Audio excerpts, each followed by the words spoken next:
what are your views on today's event? Actually, the session was very engaging.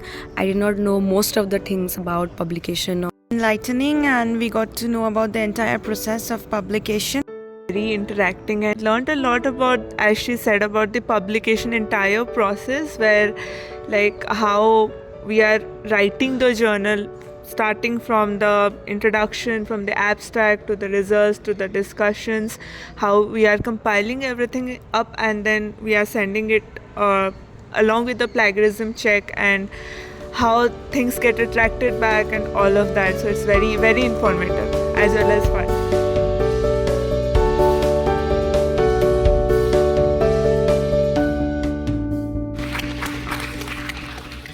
His expertise in publishing many research articles because he is the executive editor of Springer.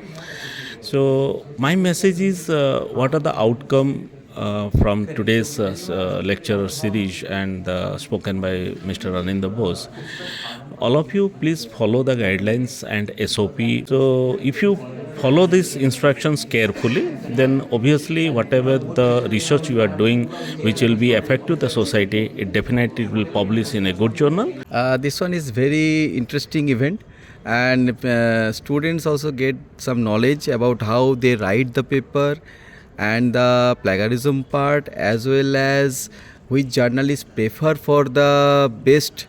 Because of that, they can get the abstract portion, and then how they get the knowledge means that the which journal is perfect for the particular paper. Okay, so this one is a nice presentation. Aninda sir also given us, and we enjoyed and we learned about the how we can publish the paper in our nature journal.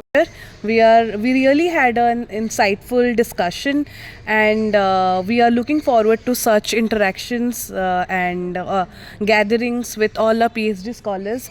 So yeah. A myth about scientific publishing that you would like to bust right now? See, people think that they can get away with the unethical aspects, and that is not the case. So stay ethical. That is the best character or discipline we look for researchers. Okay. One line of advice you would like to give to the young researchers? Yes, work hard. Stay away from corruption.